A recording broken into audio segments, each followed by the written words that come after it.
జిల్లాలు కుతకుత 46 డిగ్రీలకు పైగా టెంపరేచర్లు నమోదు. అధికంగా నల్లగొండ జిల్లా మాడుగులపల్లి, జగిత్యాల జిల్లా జైనాలో 46.2 డిగ్రీలు, 11 జిల్లాలో 45 డిగ్రీలకు పైగా రికార్డు, 16 జిల్లాలో 44కు పైగానే వారం పాటు ఇలాగే ఉంటుందని ఐఎండీ హెచ్చరిక. వడగాలులు తీవ్రంగా ఉంటాయని వార్నింగ్. కొంచెం జాగ్రత్తగా వాతావరణ శాఖ హెచ్చరిస్తా ఉంది. చాలా జాగ్రత్తగా ఉండండి. ఎందుకంటే 46 డిగ్రీలు అంటే మామూలు ఎండ కాదు. 46.2 ఇంకా 46.2 అంటే ఇది మామూలు ఎండ కాదు. అసలు యాక్చువల్గా ఎప్పుడు అంటే రికార్డు స్థాయిలో ఇప్పటి వరకు అంటే ఇక్కడ చాలా తక్కువ అట్లా ఇటువంటి రావడం కొన్ని 20, 30, 40 ఏళ్ళ కింద ఏమన్నా వచ్చి ఇన్న సందర్భాలు కొంచెం కొంచెం ఉంటాయి. కానీ ఇప్పుడు అత్యధికంగా ఉష్ణోగ్రతలు నమోదవుతూ ఉన్నాయి. ఇండ్లలో ఉన్నోళ్ళు కూడా జాగ్రత్తగా ఉండండి. ఎందుకంటే వడగాల్పులు అనేటువంటివి అవి ఎఫెక్ట్ చూపిస్తున్నాయి అంట. కొంచెం వృద్ధులకు సంబంధించి కానీ పిల్లలకు సంబంధించి కానీ జాగ్రత్త చూసుకోండి.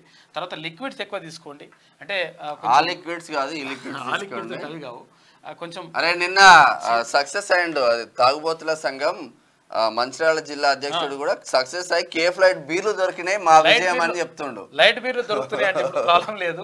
అక్కడ లైట్ బీర్లు కావన్నా స్ట్రాంగ్ కావన్నా లైట్ కావాలంటే లైట్ బీర్లు కూడా దొరుకుతున్నాయి అంట. ఆయన మొత్తం మీద మంచిర్యాల జిల్లా తాగుబోతుల సంఘం అధ్యక్షుడి సక్సెస్ అయ్యిండు, షాలువా కప్పుకున్నాడు. అధ్యక్షుని కళ ఫలించింది. తర్వాత ఆయన పోరాటం సఫలీకృతమైంది. ఇదాన్ని కూడా అసలు అవును. కానీ ఈ విషయం కూడా మనము ఇట్లా కామెడీ చెప్తుంటే కాకేం చేస్తుంది తెలుసా, TV9 ఇంటర్వ్యూలా అంటున్నాడు, ఇగో నేను ఉన్నప్పుడేమో అవి బీర్లు ఎక్కువ తాగుతానేమో తాగుబోతులు చేసిన అంటున్నారు. ఇప్పుడు ఎవడి మాట్లాడుతున్నారు, ఇప్పుడు ఎక్కువ తాగుతానేమో ఎండకు తాళలేక తాగుతున్నారు అని చెప్పి చల్లగా తాగుతున్నారు అని చెప్పేసి అంటున్నారు. నా మీద ఇట్లా ప్రచారం చేస్తున్నారు అంటుండు కాక సోషల్ మీడియా దొంగ సోషల్ మీడియా అంటుండు. అర్థమైందా నీకు ఎట్లుందో కదా.